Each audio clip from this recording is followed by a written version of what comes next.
வணக்கம் and welcome to delight cinemas. இந்த வீடியோவில் இன்னைக்கான அப்டேட்ஸ் பற்றி தான் பார்க்க போகிறோம். நம்ம சேனலுக்கு நீங்கள் புதுசாக இருந்தீங்கன்னா சேனலை சப்ஸ்கிரைப் பண்ணி சப்போர்ட் பண்ணுங்கள். ஸோ இன்னைக்கான அப்டேட்ஸில் ஃபஸ்ட்டு நம்ம பார்க்க போகிற அப்டேட் எந்த படத்தை பற்றி அப்படின்னு பார்த்தீங்கன்னா, டைரக்டர் லோகேஷ் கனகராஜோடைய இயக்கத்தில் சூப்பர் ஸ்டார் ரஜினிகாந்த் அடுத்து நடிக்க போகிற படம் தலைவர் 171. இப்போ தான் ரீசெண்டாக பார்த்தீங்கன்னா இந்த 171 படத்தோடைய டைட்டில் அனௌன்ஸ்மெண்ட் டீசர் வர ஏப்ரல் 22 ரிலீஸ் ஆக போகுது அப்படின்னு சொல்லி மூவி டீம் அஃபிஷியலாக ஒரு போஸ்டர் ரிலீஸ் பண்ணி கன்ஃபார்ம் பண்ணியிருந்தாங்க. சரி, இந்த டைட்டில் அனௌன்ஸ்மெண்ட் டீசருக்கான ஷூட்டிங் எடுத்து முடிச்சிட்டாங்களா அப்படின்னு பார்க்கும்போது இன்னும் ஸ்டார்ட் பண்ணலை. அடுத்த வாரம் தான் ஷூட்டிங் பிளான் பண்ணியிருக்காங்க அப்படின்னு சொல்லப்படுது. ஸோ அடுத்த வாரம் ஷூட்டிங் கம்ப்ளீட் பண்ணி முடிச்சிருவாங்க. லோகேஷ் கனகராஜோடைய இந்த ஒரு அனௌன்ஸ்மெண்ட் ப்ரோமோ டீசருக்கு ஒரு பெரிய எதிர்பார்ப்பே இருக்குது. இதுக்கு முன்னாடி அவர் எடுத்த லியோ படமாக இருக்கட்டும், விக்ரம் படமாக இருக்கட்டும், ரெண்டு படத்துக்குமே தரமான ஒரு அனௌன்ஸ்மெண்ட் டீசர் ரிலீஸ் பண்ணியிருந்தாரு. ரெண்டுமே சூப்பராகவே இருந்துச்சு. ஸோ அதே மாதிரி இந்த 171 படத்துக்கும் ஒரு தரமான ஒரு அனௌன்ஸ்மெண்ட் டீசர் ஒன்று காத்துட்டு இருக்கு அப்படின்னு தான் சொல்லணும். ஆனால் இது வரைக்கும் நீங்கள் பார்த்தீங்கன்னா லோகேஷ் கனகராஜ் ஒரே பேட்டர்ன் தான் ஃபாலோ பண்ணுறாரு. இப்போ விக்ரமோடைய அனௌன்ஸ்மெண்ட் டீசராக இருக்கட்டும், லியோவுடைய அனௌன்ஸ்மெண்ட் டீசராக இருக்கட்டும், ரெண்டுத்துலையுமே நீங்கள் பார்த்தீங்கன்னா ஹீரோஸை தேடி அவங்க இருக்கிற இடத்துக்கு தான் ஆளுங்க வர மாதிரி காமிச்சிருப்பாங்க. இப்போ விக்ரம் ப்ரோமோ டீசரில் பார்த்தீங்கன்னா உலகநாயகன் ஒரு பெரிய விருந்து ஒன்று ரெடி பண்ணியிருப்பாரு. அதே சமயம் நிறைய வெப்பன்ஸை அவர் பதுக்கி வைக்கிற மாதிரியுமே காட்டப்படும். பொலிட்டீஷியன்ஸ், போலீஸ் ஆஃபீஸர்ஸ் அப்படின்னு சொல்லி நிறைய பேர் அந்த விருந்து அட்டன் பண்ணுவாங்க. அவங்க எல்லாருக்குமே விருந்து வச்சு அவங்களை அட்டாக் பண்ணுற மாதிரி தான் அந்த ப்ரோமோ டீசர் ரெடி பண்ணியிருப்பாங்க. அதே மாதிரி லியோவுடைய ப்ரோமோ டீசர் எடுத்துக்கிட்டோம் அப்படின்னா ஒரு மாஸ்க்டு கேங், ஒரு பெரிய கேங்கே தளபதி விஜய் இருக்கிற இடத்துக்கு அவரை தேடி வர மாதிரி காட்டுவாங்க. அவங்க வராங்க அப்படிங்கிறத தெரிஞ்சுக்கிட்டு அவர் சண்டைக்கு தயாராகிற மாதிரி தான் அவருடைய ஸ்வாடை ரெடி பண்ணி அவர் நிற்கிற மாதிரி காமிச்சிருப்பாங்க.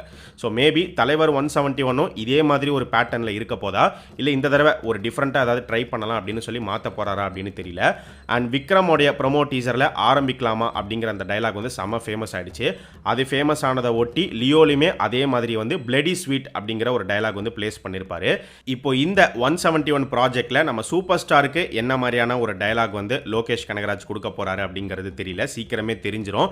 பட் என்ன மாதிரியான டயலாக் கொடுத்தா நல்லா இருக்கும் அப்படிங்கிற உங்களுடைய ஒப்பீனியனை கமெண்ட் செக்ஷன்ல சொல்லுங்க.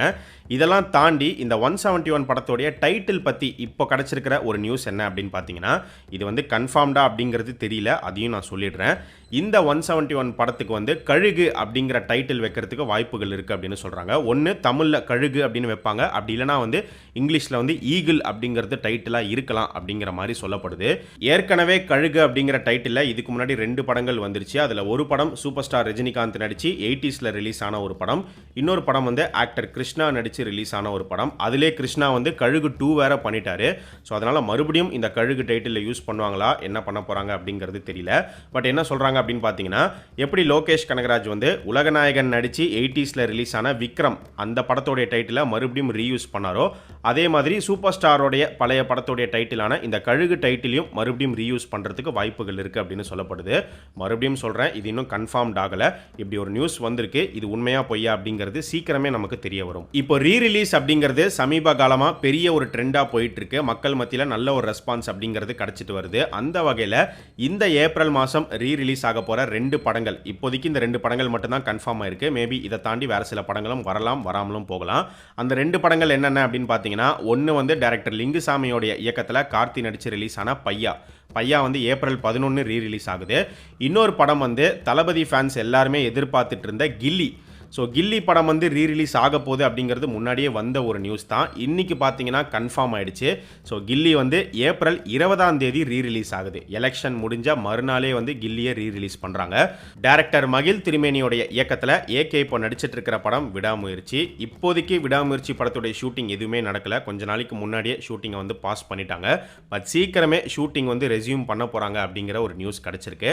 ஏன்னா ஜூன் வரைக்கும் தான் டைம் இருக்குது. ஜூன் மந்த் பார்த்தீங்கன்னா ஏகே குட் பேட் அக்லி ஷூட்டிங்க்கு போயிடுவார். ஸோ ஒன்ஸ் அந்த படத்தோடைய ஷூட்டிங்க்கு போயிட்டாருன்னா அந்த படத்தை கம்ப்ளீட்டாக முடிச்சுட்டு தான் மறுபடியும் விடாமுயற்சிக்கு வர மாதிரி இருக்கும். ஸோ விடாமுயற்சி மூவி டீம் ஜூன் மந்த்துக்குள்ளே இந்த படத்தோடைய ஷூட்டிங்கை மொத்தமாக முடிச்சிடணும் அப்படிங்கிற மாதிரி பிளான் பண்ணியிருக்காங்க. ஸோ ஒரு வாரத்தில் ஷூட்டிங் ஆரம்பிக்க போகுது அப்படிங்கிற ஒரு நியூஸ் கிடச்சிருக்கு. அசர்பைஜானில் தான் ஷூட்டிங் நடக்க போகுது.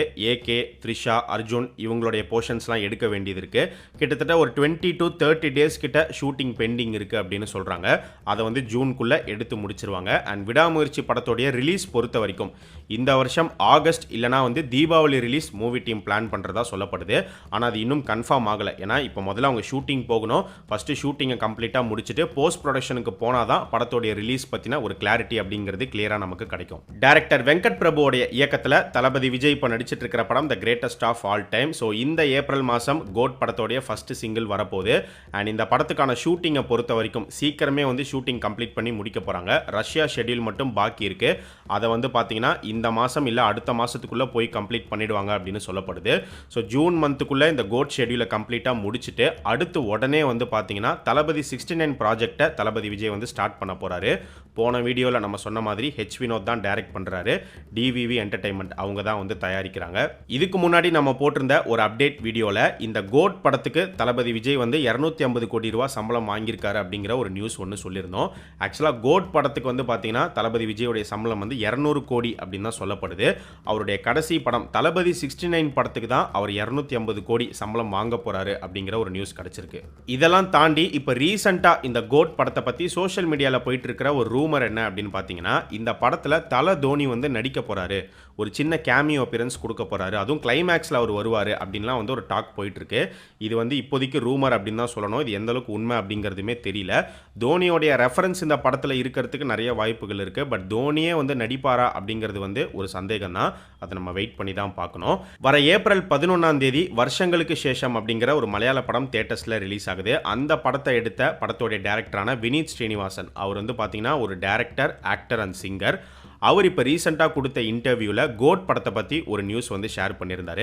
ஆக்சுவலாக அவர் வந்து பார்த்தீங்கன்னா வெங்கட் பிரபுவோடைய ஒரு மிகப்பெரிய ரசிகர். ஸோ கோட் படத்தில் ஒரு கேரக்டருக்காக வெங்கட் பிரபு வந்து அவருக்கு கால் பண்ணி அவரை வந்து நடிக்க சொன்னதாக வந்து அவரே சொல்லியிருந்தார். ஆனால் கரெக்டாக அந்த டைமில் வந்து இந்த வருஷங்களுக்கு சேஷம் படத்தில் வந்து அவர் ஒர்க் பண்ணிட்டு இருந்ததுனால அவரால் இந்த கோட் படத்தில் நடிக்க முடியல அப்படிங்கிற ஒரு நியூஸ்மே அவர் ஷேர் பண்ணியிருக்காரு. மஞ்சுமெல் பாய்ஸ் படம் வந்து ஒரு மிகப்பெரிய வெற்றி. படத்தோடைய டைரக்டர் சிதம்பரம்க்கு வந்து பார்த்தீங்கன்னா இந்த படம் மூலிமா ஒரு மிகப்பெரிய அப்ரிசியேஷன் கிடைச்சிது. அதுவும் நம்ம கோலிவுட் ஸ்டார்ஸ் நிறைய பேர் வந்து அவரை நேரில் மீட் பண்ணி விஷ் பண்ணாங்க. ஸோ அந்த வகையில் தனுஷ் வந்து அவரை மீட் பண்ண சமயத்தில் வந்து தனுஷ் வந்து ஃபியூச்சரில் மஞ்சுமெல் பாய்ஸ் டைரக்டர் கூட ஒரு படம் பண்ண போகிறாரு அப்படிங்கிற மாதிரி ஒரு நியூஸ் வந்துச்சு. ஆனால் அதுக்கப்புறம் அந்த நியூஸ் பற்றி எந்த ஒரு கன்ஃபர்மேஷனுமே வந்து கிடைக்கல. அதே மாதிரி இப்போ என்ன நியூஸ் வருது அப்படின்னு பார்த்தீங்கன்னா எப்படி தனுஷ் மீட் பண்ணாரோ அதே மாதிரி சியான் விக்ரமும் வந்து மஞ்சுமெல் பாய்ஸ் டைரக்டரை மீட் பண்ணி பேசினார். ஸோ சியான் விக்ரம் வந்து சிதம்பரமுடைய இயக்கத்தில் ஒரு படம் பண்ண போகிறாரு. அந்த படம் வந்து சியான் 63 ப்ராஜெக்டாக இருக்கலாம் அப்படிங்கிற மாதிரி இப்போ ஒரு நியூஸ் கிடைச்சிருக்கு. மேபி இது உண்மையாக இருந்தால் ரொம்பவே நல்லா இருக்கும்னு நினைக்கிறேன். நீங்கள் என்ன நினைக்கிறீங்க அப்படிங்கிறத கமெண்ட் செக்ஷனில் சொல்லுங்கள். ஸோ இது எல்லாமே தான் இன்னைக்கான அப்டேட்ஸ். இதே மாதிரி நிறைய இன்ட்ரெஸ்டிங்கான அப்டேட்ஸை அடுத்த அப்டேட் வீடியோவில் நம்ம பார்க்கலாம். நம்ம சேனலுக்கு நீங்கள் புதுசாக இருந்தீங்கன்னா சேனலை சப்ஸ்கிரைப் பண்ணி சப்போர்ட் பண்ணுங்கள். அண்ட் நம்ம டிலைட் சினிமாஸ் சேனலோடைய சோஷியல் மீடியா பேஜஸ்க்கான லிங்க் வந்து பார்த்தீங்கன்னா டிஸ்கிரிப்ஷனில் கீழே கொடுத்துருக்கோம். இன்னும் ஃபாலோ பண்ணாதவங்க மிஸ் பண்ணாமல் போய் ஃபாலோ பண்ணுங்கள்.